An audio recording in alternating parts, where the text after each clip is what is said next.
This is CNN Breaking News. All right, just to reset for a moment, we just heard the Egyptian president defiantly say he's in charge. He's asked the government to resign, but he is staying in power. He will create a new government. Tomorrow, he says, there's no doubt, though, that as of right now, the situation is very, very tense in Egypt. No one is watching this more closely than Egypt's neighbor in Israel, where the stakes are enormous for what's going on. Kevin Flowers, our Jerusalem bureau chief. What are the Israelis saying, the government of Prime Minister Netanyahu? Because at stake right now is this peace treaty between Israel and Egypt, which was signed back in 1979. Well, that's right, Wolf, but the silence right now from Jerusalem is deafening. We are hearing nothing officially from the Israeli Prime Minister's office, from the Foreign Ministry. Rest assured that all government officials are watching these events in Egypt and Cairo very closely, but no official reaction at this point. And as you said, this relationship between Israel and Egypt is a very, very important relationship to Israel. Egypt is its most important ally in the region. They signed that peace deal 30 years ago. And while a lot of people describe this as a cold peace between the two countries, the fact is that there is a lot of security cooperation that goes on. Egypt has been a primary factor, a facilitator in trying to get talks with the Palestinians started over the course of the years, trying to make that process successful.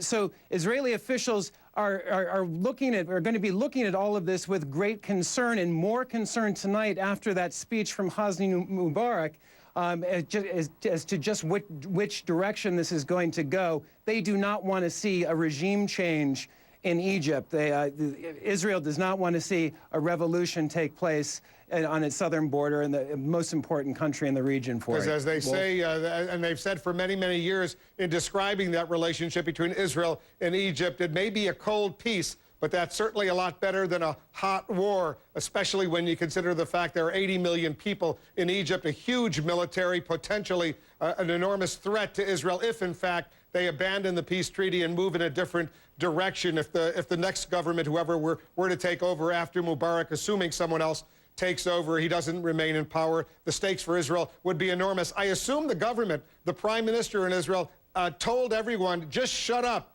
right now, because they're afraid that anything Israel might say could make the situation as bad as it is for Israel right now even worse. Is that right?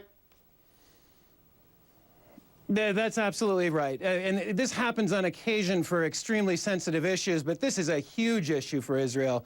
The Prime Minister's office, the Prime Minister directing ministers not to say anything publicly. It will be interesting to see if that holds, because Israeli ministers are not known for biting their, keeping their tongue all the time. But we are into the Friday, Saturday, Sabbath. So likely that we will hear something officially from this government at the end of the day tomorrow, but quite possible we'll hear from some ministers or some officials tomorrow in some capacity, Wolf. It's approaching 1 a.m. in Israel as well. We'll stay in close touch with you, Kevin. Thank you so much. There has been some demonstrations even here in Washington, Americans showing support today for the anti-government protesters in Egypt. The demonstrators were holding some demonstrations in several cities, including New York and Washington. Our Brian Todd has more. Wolf, the spirit of civil protest not confined to the Egyptian street. You have a group of Egyptian Americans here in front of the White House chanting about Mubarak, that he must go. They're trying to bring their own pressure to bear on the Obama administration to ratchet up its own pressure on President Mubarak in Egypt. I'm joined now by Mr. Saad Ibrahim.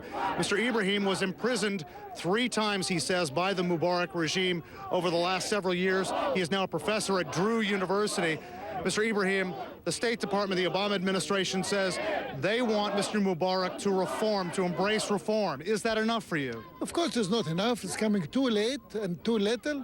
I think now they should probably ask him to leave peacefully, as Ben Ali left Tunisia, and let the Egyptian people determine their own future by themselves. But there is We have many qualified people who can take over. I want to ask about that. There is a question as to, if not Mubarak, who else? Who fills that void? Mr. al-Baradei might be a bit of an unknown. Is he the one to take over, do you think?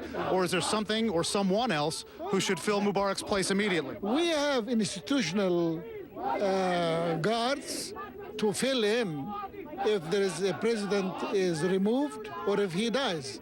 And those institutional measures should be brought to bear. And of course, we have hundreds of qualified Egyptians. And if you know Baradei's name, he is one of several. Mr. Ibrahim, thank you very much for joining us. We appreciate it. Wolf, protests like this going on all over the U.S., we're told, in Columbus, Ohio, Jersey City, New Jersey, and in Houston.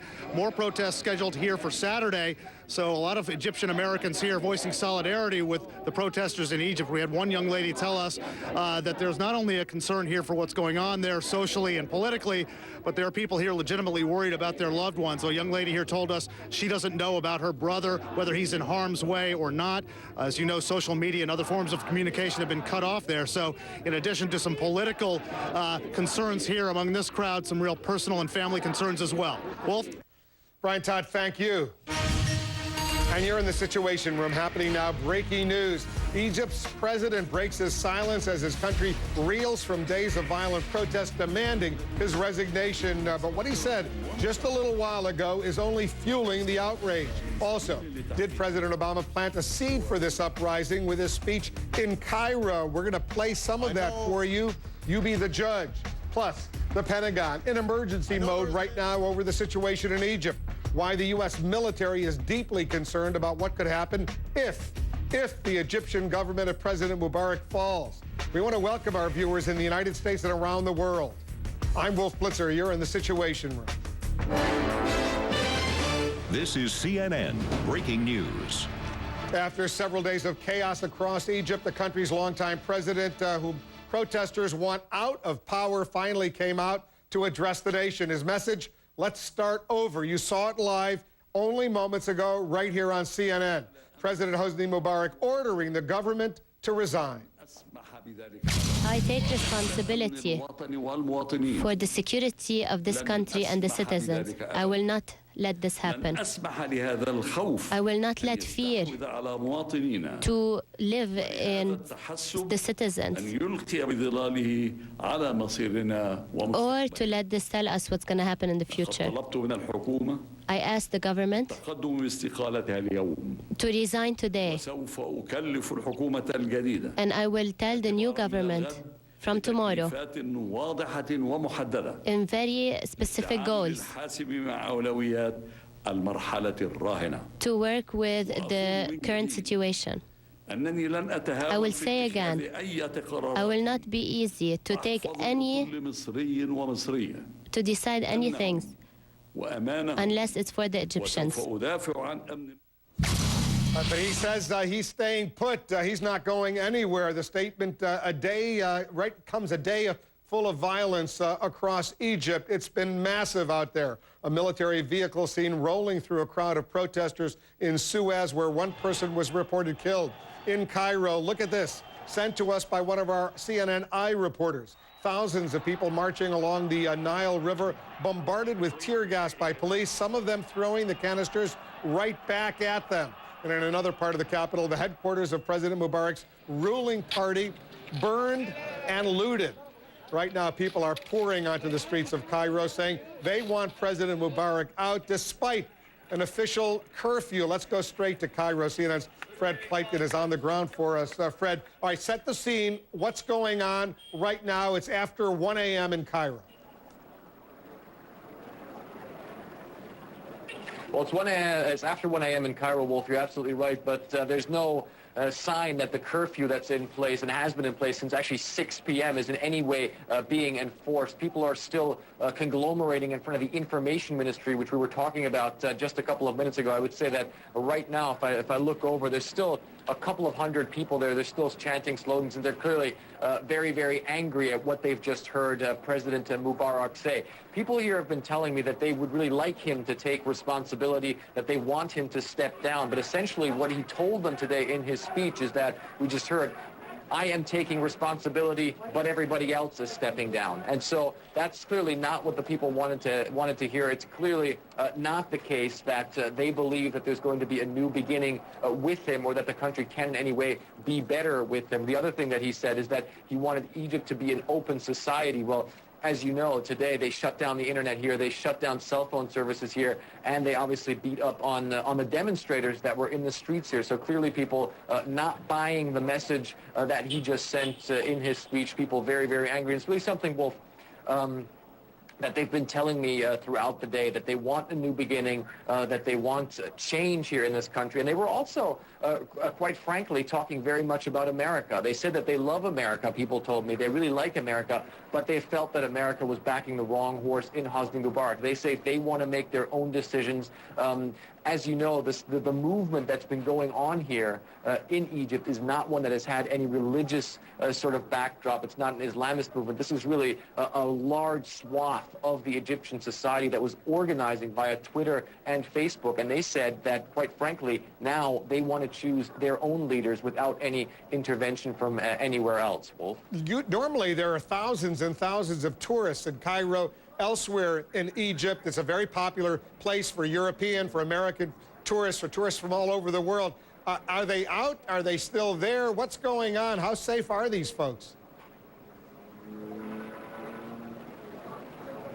Well, many of them are still there. You're absolutely right. There's a lot of tourists, obviously, here in Cairo, in the area around Cairo. Of course, there's the pyramids, and then if you go further towards the east, towards the Sinai, you have the Red Sea and all the resorts there. So, yeah, there's millions of tourists, if you will, here in this country, a very popular tourist destination. Most of those tourists are, of course, here. I'm sure many of them will be trying to get out of the country at this point.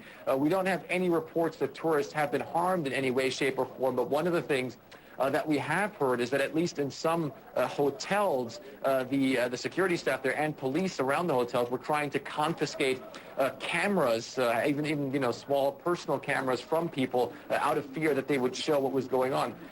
One of our crew got its cameras taken away. Another crew that we had trying to get into a hotel here almost got its camera away. It was a very, very close call. So clearly the security forces have been clamping down, and of course the tourists have not been spared of that. However, there are no reports that any of them have been harmed, but there are still, I can tell you from the experiences that I've gained through the past couple days, there are still a lot of tourists, both here in Cairo as well as in other places in Egypt. And clearly, a lot of them want to leave, but a lot of them haven't been able to leave so far, Wolf. I've heard some reports that some flights, international flights in and out of Egypt have been canceled. What do you know about that, if anything, Fred?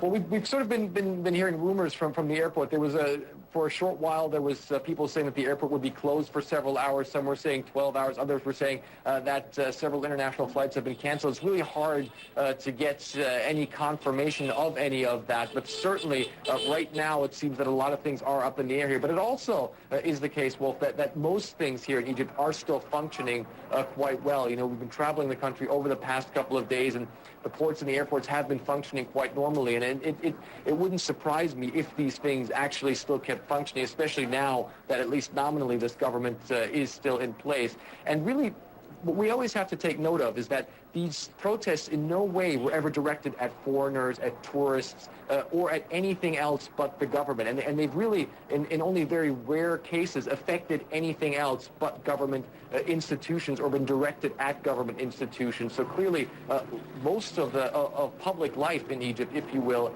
is still functioning, even though, of course, the people are showing this great discontent with their leadership at this point in time. Wolf? All right, stand by, Fred, because we're going to be checking back with you. The State Department here in Washington is warning all Americans about the situation in Egypt, urging against travel there, and it's telling Americans already in Egypt to stay put and use caution. Secretary of State Hillary Clinton spoke bluntly about the crisis.